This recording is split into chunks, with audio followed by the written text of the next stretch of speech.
silenciar los teléfonos, que ahora viene la palabra del Señor. Amén. Y también siempre se nos enseñó que no era correcto salir al baño y esas cosas.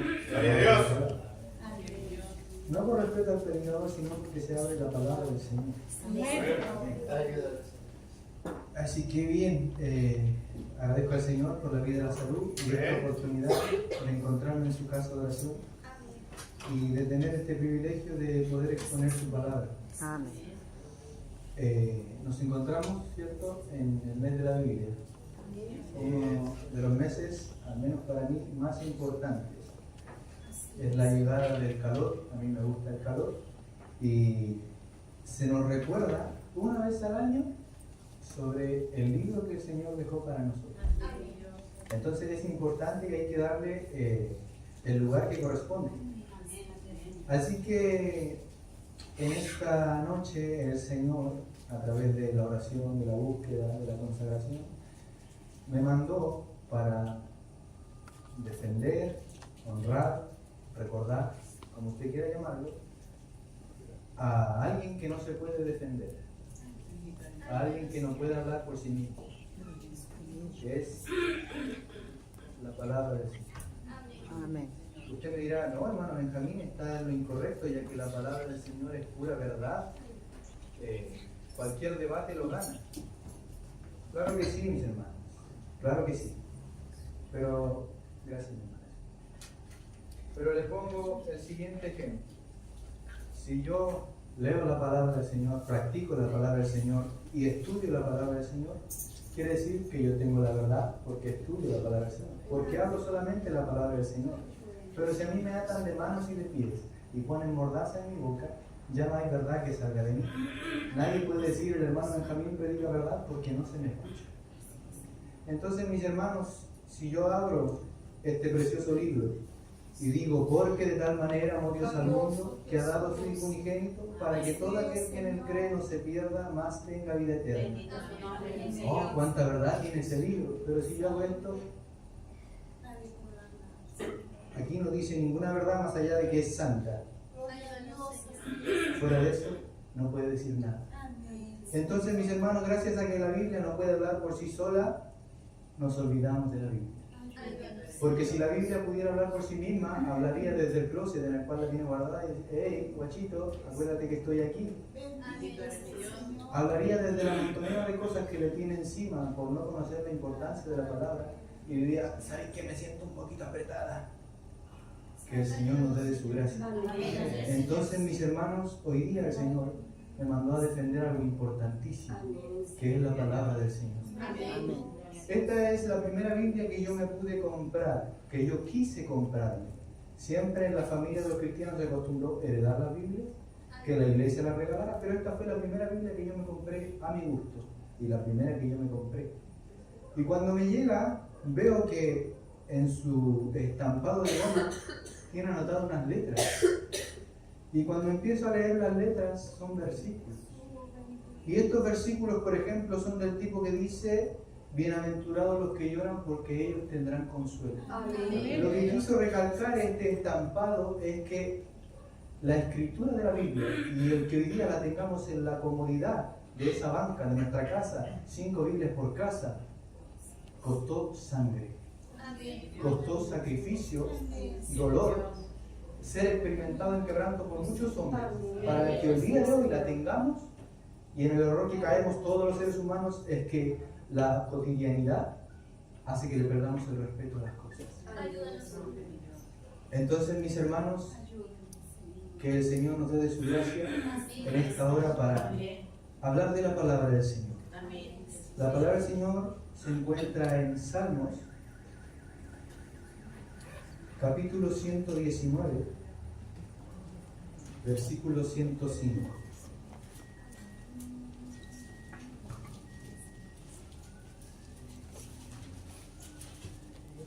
Salmos, capítulo 119, versículo 105.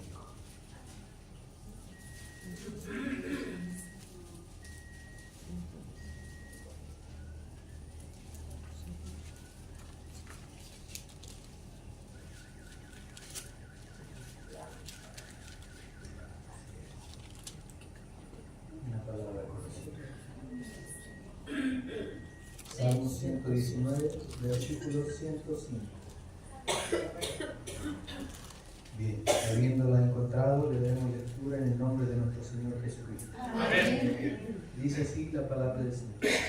Lámpara es a mis pies tu palabra y lumbrera a mi camino. Gloria a Dios. Que el Señor nos bendiga por la lectura de su palabra. Bien, mis hermanos. Entonces, haciendo este pequeño recuento, ¿cierto? El Señor nos lleva ahora. A orar por la palabra. Ah, cierto, perdón, me adelanté. El pastor, como es la costumbre, nos llevará en esta oración. Amén. Amén. Pero antes de llegar a Josías, ¿cierto? Vamos a pasar más atrás, por el padre y por el abuelo. El abuelo de Josías se llamaba Manasés. Y Manasés era un hombre que venía de crianza, lo que hoy día llamaríamos cristiana, solo que antes no estaba Cristo. Conocía de Dios. Su padre fue un hombre de Dios e hizo lo correcto delante de los ojos de Dios. Pero Manasés se desvió. Típica, parece algo cliché de la historia de Israel, un rey bueno, un rey malo, un rey bueno, un rey malo. Y se desvió Manasés. ¿Y qué es lo que hizo este personaje? Mandó a levantar estatuas de Acera, de Baal, de Moloch. Solamente Dios estaba. Y se olvidó de Dios. Desde entonces que el templo también empezó a quedar abandonado. Gloria a Dios. Pero al final se cumple la palabra del Señor que le había dicho a él que iba a ser castigado. Entonces el Señor les dio el poder a los babilonios y agarraron, atraparon a Manasés. Y Manasés, estando lejos de su tierra, en Babilonia, clamó al Señor.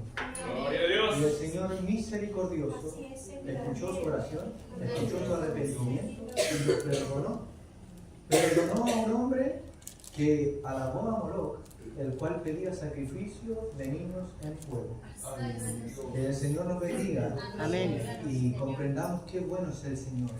Al final Manasés vuelve a su tierra, ¿cierto? Pero ya el gobernante era otro, y este era Amón. Que el Señor nos bendiga. O más bien estaba preparado para ser el gobernante, ya estaba casi firmado. Dentro que duró el reinado de Manasés, lo que mandó a hacer fue destruir las estatuas que había creado. Gloria a Dios. Duró poquito tiempo y Amón toma el reinado. Y Amón vuelve a cometer el mismo error de su padre. Levanta estatuas para Acera, Baal y Moloch. Que el Señor tenga misericordia. Amén. Y dice su palabra que este fue un castigo para Manasés porque él ya quería hacer lo correcto delante de Dios. Y Amón no solo hizo lo que su padre hizo, sino que dice la palabra que acrecentó aún más el mal. Es decir, superó a su padre en cosas malas. Y entonces, dentro de este mal reinado, nace Josías, hijo de Amón. Y tanto era el caos que estaba en el pueblo que los propios siervos, nos cuenta la palabra del Señor, que servían a Amón, procuraron matarle. Y mataron, dieron muerte a Amón. Y tanto estaba el libertinaje y la euforia en el pueblo, que el pueblo después buscó a los siervos que mataron a Amón y le dieron muerte también. Entonces pensaron que podría ser algo de no terminar, pero la palabra del Señor se cumplió cuando había profetizado que llegaría Josías. Y aunque parezca ridículo, a un niño de 8 años lo pusieron en el poder. Para información suya, Josías viene siendo el segundo rey más joven de Israel. El primero tenía 7 años, el segundo que Josías tiene 8 años. Y lo pusieron al poder, ¿cierto? Primeramente no sabiendo qué hacer el niño, no pudiendo mandar mucho, porque ¿qué iba a decir un niño? ¿Qué le podría decir práctico para el pueblo? Así que ignoro cómo lo habrán criado los siervos del templo, perdón, los siervos del palacio, pero nos cuenta la historia que se saltó a una edad donde ya podía tomar decisiones, aproximadamente de los 18 años. Y aquí es donde empieza lo curioso de la palabra. Josías, hijo de Amón, el que hizo lo malo, aún más que su padre Manasés. Josías, su primera orden fue, mirando quizá desde la celosía del palacio, quiero que destruyan todas las estatuas que Gloria a Dios. Acera, Baal y Moloch. Destruyanme todo. Bien, perfecto. Parten los siervos por orden del rey y empiezan. Esto no era una labor de un día. Entendemos que Israel y Judá eran grandes, ¿cierto? Entonces parten a hacer esto. Aquí es lo curioso de la palabra. Si Amón era absolutamente malo, Manasés fue malo.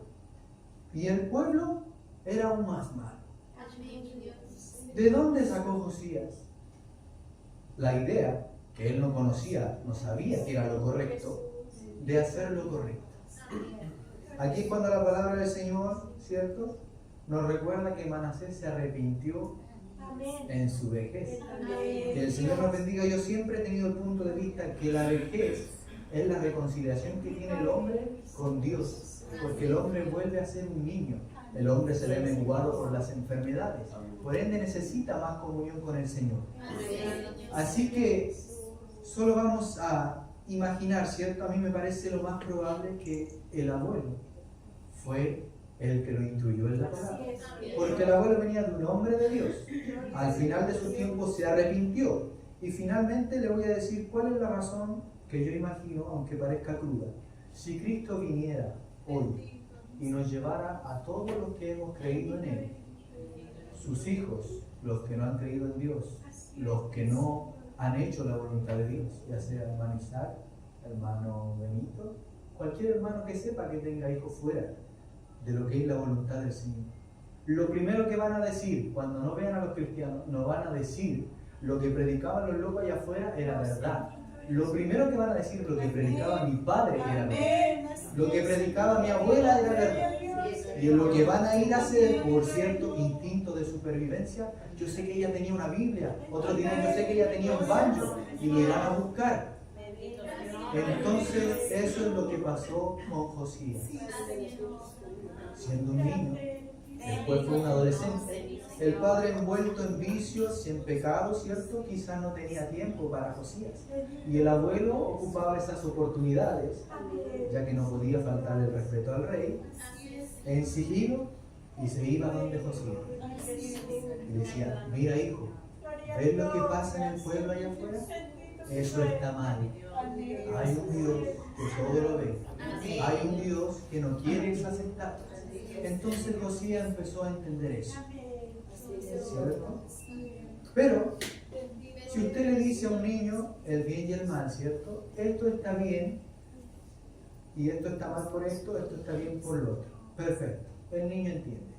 Pero si usted le dice, esto está mal, porque hay un Dios que todo lo ve y el día del juicio serán condenados los malos, y le dice, y esto está bien, porque hay un Dios que todo lo ve, todo lo pesa y las horas serán puestas en balanza, el niño no va a captar todo eso.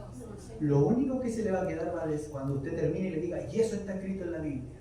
El niño lo único que va a captar, Biblia. Entonces eso fue lo que pasó con Josías. Ya que Josías, le vuelvo a decir, no sabía qué estaba haciendo, intuía que era lo correcto, ya que él no conocía la palabra del Señor, porque en ese tiempo la palabra del Señor estaba sepultada, y lo vamos a ver más adelante. Entonces Josías da esa primera instrucción, ¿cierto? Porque se habrá recordado, me acuerdo que mi abuelo decía que esas estatuas estaban mal. Perfecto. Y los que tienen buen deseo, Dios les empieza a susurrar al oído. Cuando usted no sabe discernir entre el bien y el mal, y usted quiere ser el bien, la palabra dice, y el Espíritu de verdad os guiará a la verdad. Amén. Esos son los sufridos. ¿Y cómo lo comprobamos? Cuando aquí el hombre de Dios dice, vino un siervo apacible. Que el Señor nos dé de su gracia.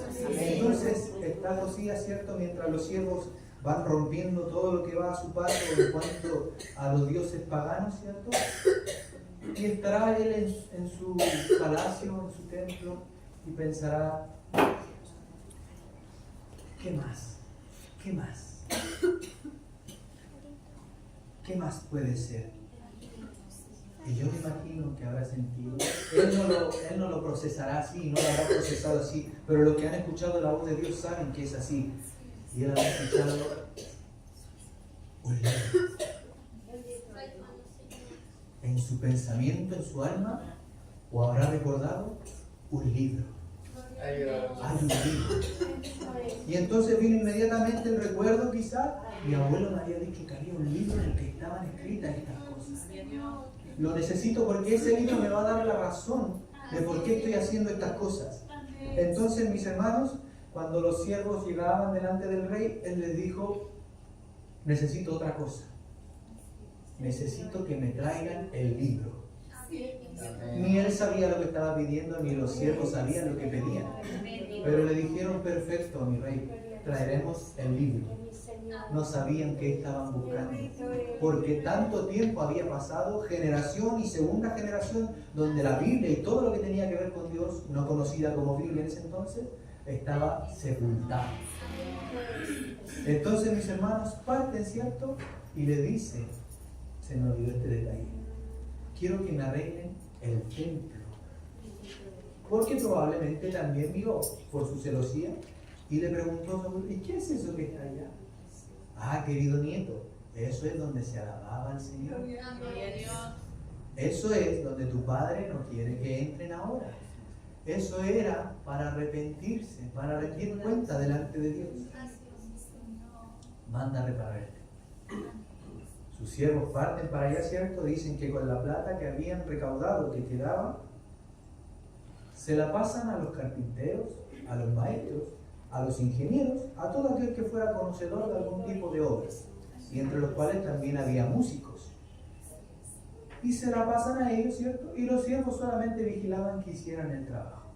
A todo esto la palabra del Señor dice que Josías pudo conformar algo que hoy día no existe, junto a hombres honestos para gobernar, lo que hoy día se le llamaría un buen gobierno, cosa que no existe, sino que son hombres de Dios al mando. Es la única manera de que la tierra de Dios sane. Y parten estos hombres, ¿cierto? Preparando el templo, ¿cierto? Estaba el primer al mando vigilando cómo hacían todas las cosas, mientras que el segundo al mando, levantando unos escombros, encuentra un trozo de la palabra del Señor. Los estudiosos dicen que era una parte de Deuteronomio. Y cuando encuentra el libro, inmediatamente supo que eso era. ¿Por qué? Porque basta leer cualquier otro libro de filosofía, ciencias sociales, lo que usted quiera, compárelo con la Biblia. Un solo versículo, una sola estrofa, y esto produce vida. Lo demás no produce. Entonces abrió sus ojos y dijo, esto es. Y no le importó que hubiera nadie, ¿cierto? No le importó que estuvieran todos ahí, incluso no conociendo qué estaban buscando. Dice la palabra, porque lo pone en signo de exclamación, que gritó y dijo, el libro. He encontrado el libro. Y se lo lleva a su primer al mando, se lo pasa y también comprendió absolutamente que era lo que el rey estaba buscando. Parte en donde el rey nuevamente, me imagino que como era la costumbre cuando se presentaban delante del rey, para siempre vives, hemos preparado el templo, está quedando precioso. Y una cosa más, encontramos el libro. Dice que el rey se emociona y le dice, léemelo. Dice que él lee lo que había encontrado y automáticamente el rey, en son de arrepentimiento, de culpa, dice que rasga sus vestiduras. Y aún no saciado con esto, dice, llévenlo donde un hombre de Dios y que me lo interprete. Porque no se quería quedar con la sed, no se quería quedar con una incomprensión, quería verdaderamente que Dios le hablara. Y se lo llevan donde una mujer de Dios, no un hombre de Dios, donde una mujer de Dios. Le muestran el trozo que estaba perdido. Imagino que la mujer también se vio conmovida y nostálgica porque la palabra de Dios estaba completamente enterrada, completamente perdida. Y el Señor le da revelación. Y la revelación de la mujer fue: grande castigo viene para Israel. Dios castigará a Israel en gran manera. Pondrá mano dura sobre Israel y limpiará a Israel como quien limpia un plato, lo da vuelta y lo deja secar. Eso viene para Israel. Segundos de silencio, porque todos esperaban encontrar una buena noticia. ¿No es que la palabra de Dios da vida? E inmediatamente la mujer añade: pero tú, Josías, tú no verás estas cosas, porque tú has buscado hacer lo bueno sin conocerme. Por ende, tu reinado será glorioso. Israel será levantado y no verás ninguna de estas cosas. Serás enterrado en paz y enterrado junto a tus ancestros. Que el Señor nos bendiga, mis hermanos. Qué importante es buscar a Dios de corazón. Y cómo apoya a Dios a los que lo buscan de corazón. Entonces, gracias a un hombre que tenía una intuición, Dios lo fue avalando y susurrando en el oído: sí, vas bien, ahora te falta esto, ahora te falta lo otro, hasta que encontró el libro que le dijo: estás haciendo lo correcto, porque los malos serán quemados, mas los buenos serán premiados. Encontró la respuesta del Señor. Por eso es importante la Biblia, porque usted dice: oro con Dios y pareciera que Dios no me escucha. No, es usted el que no escucha a Dios, porque basta con abrir la palabra y decir: era lo que estaba buscando, era lo que necesitaba. La palabra es el espejo de nuestras vidas. Que el Señor nos bendiga. Usted me dirá: ¿qué tiene que ver esto? ¿Qué tiene que ver todo lo que contó el hermano Benjamín con la palabra? Se lo pondré en un ejemplo más simple. El caminar en el Señor es como emprender un viaje. Supongamos que el Espíritu Santo es el automóvil que usted tomó para hacer este viaje. La carretera es Jesucristo. Y el destino es el Señor. ¿Cierto? Pero para los que somos medios tontos como yo con las indicaciones, nos hace falta un GPS, nos hace falta un mapa. Y ese mapa viene a ser la Biblia. Se lo voy a demostrar. Usted emprende este viaje, toma ese vehículo que es el Espíritu Santo y parte por la carretera, supongamos que la ruta 68, por darme. Y el GPS le dice ruta 68. Y usted, tan inteligente, yo tan inteligente, digo: no, pero yo me sé un atajo. La palabra dice: no, ruta 68. Perfecto. ¿Por qué? Porque la palabra dice: Jesucristo es la ruta. Yo soy el camino, yo soy la verdad, yo soy la vida. Eso es decir, no hay otro camino, no hay otro atajo. Toma la ruta 68. Perfecto. Vamos por la ruta 68. Luego de esto, nosotros, ¿cierto? Creyéndonos tan inteligentes, empieza a faltar benzina. ¿Cierto? Y nosotros decimos: no, pero queda medio estanque, alcanzo a llegar. Total, no sé ni para dónde voy. La palabra dice: pasa a cargar benzina. No, si queda medio estanque. La palabra dice: no seas sabio en tu propia prudencia. Pasa a cargar benzina. Perfecto. Pasamos a cargar benzina. Qué importante es tener un GPS que hable, ¿cierto? Que te vaya indicando qué hay que hacer y qué no hacer. Finalmente, ¿cierto? Porque este camino no hay, como se le dice, jubilación. Entonces seguimos hasta que la carretera, no sé si usted ha tenido la oportunidad de viajar al final de algún camino, ya no es de cemento, ya no es lindo, ya no alcanza ni la pintura y termina yendo por el camino de tierra pedregoso. Entonces usted dice: creo que me voy a devolver. Creo que me voy a devolver. Y en eso se escucha el GPS, nuestra palabra que dice: el que persevere hasta el fin, este será salvo. Que el Señor nos bendiga. Entonces, así de importante es la palabra. Porque le dijo a un hombre que todo lo que estaba haciendo estaba correcto. Que el Señor nos dé de su gracia. Entonces, mis hermanos, lamento que muchos no estén aquí, pero lo voy a decir de igual manera. Hermano Mario, no escondas, no dejes tirada tu Biblia. La Biblia te dignifica. Borracho, pobre, sin zapatos, bueno para nada. Sin embargo, la Biblia te enseñó a predicar. Y ahora cuando te escuchan en la calle, Dicen, parece filósofo, parece que tiene un doctorado en ciencias sociales. Esa es la palabra que te dignifica, que te hace, te pone vestimenta y te hace parecer un empresario que sabe de lo que está hablando ante los demás. Y a eso se le llama gracia y sana doctrina. Hermano Nelson, no dejes tirada tu Biblia. Y dejarla tirada no me refiero solamente a que esté físicamente ahí tirada. Dejarla tirada significa no leer la Biblia, porque ahí es cuando se complementa la conversación. Oración, respuesta. Oración, respuesta. No dejes tirada tu Biblia porque ella te corrige. Antes yo iba y si el problema se acrecentaba, le aforraba y hasta ahí llegaba el problema. La Biblia te corrige.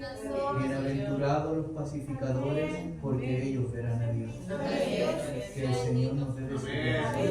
Qué importante es esta Biblia, que de lo prudente que llega a ser, no la leemos.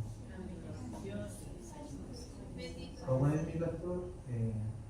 Escudriñar las Escrituras. Porque os parece que en ella hay la vida eterna.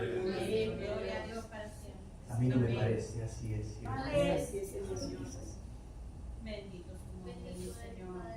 Entonces, Ayúdanos, Padre. no puedo yo expresarles o transferirles lo importante que es para mí la Biblia, pero yo soy uno de los que la Biblia ha dignificado. Me considero literalmente un bueno para nada, ¿cierto? Busco trabajos limitados sin faltarle el respeto a nadie, como un bodeguero, que si bien es un trabajo de esfuerzo, pero no es nada más que cargar sacos. Sin embargo, cuando la gente me ha escuchado hablar de mí, dice, oh, que ¿estudiaste psicología o algo así? Le digo, no, sino que una vez me encontré necesitado y la palabra del Señor me habló. No he tenido que ser agresivo con nadie, no he tenido que enrostrarle a nadie, sino que me recuerdo porque el Señor me da la gracia de los versículos y me dice, ahora dile esto, ahora dile esto. Porque distinto es decirle Dios te ama a decirle de tal manera amó Dios al mundo que ha dado a su Hijo unigénito. Leamos la palabra porque está la respuesta del Señor ahí. Porque puede salvarnos del mal camino. Tanto así es que la palabra del Señor podría salvar una nación. Porque Josías buscó este libro. Y su palabra dice, si se humillare mi pueblo, yo sanaría su tierra. Y si quiere comprobarlo una vez más, dice que Josías no le bastó con esto. Tomó los huesos de los sacerdotes que hacían sacrificio a los malos, los hizo polvo y los arrojó sobre sus tumbas. Esto, ¿quién lo ha hecho? ¿O quién se le parece? Un presidente que se llama El Salvador, Nayib Bukele. Todas las pandillas que enterraron a sus malos, mandó a destruir toda la vida. Dijo, si a los nazis tuvieron que hacerle lo mismo para erradicar ese mal, yo haré lo mismo. Qué importante es ver las comparaciones de la palabra. Nayib Bukele, si usted le pregunta, tiene una intuición de lo que es Dios. Cree en Dios a su manera. Pero esa intuición lo lleva a hacer lo correcto. Porque el temor a Dios es el principio de la salvación. Esta ha sido la palabra del Señor. Gracias, Señor. El Señor siempre me habla a mí primeramente. Yo no debo dejar tirada mi vida. Debo escudriñarla constantemente. No para saber más que otros, sino que la palabra del Señor dice, bienaventurados los pobres de espíritu. Es decir, el que siempre y siempre tiene hambre y queda con hambre. Que el Señor nos bendiga por su palabra. Para Él es toda la honra, toda la gloria. Gloria a Dios. Y le estaré pidiendo a mi hermana Alexandra que pueda agradecer por la palabra del Señor. Amén. Amén.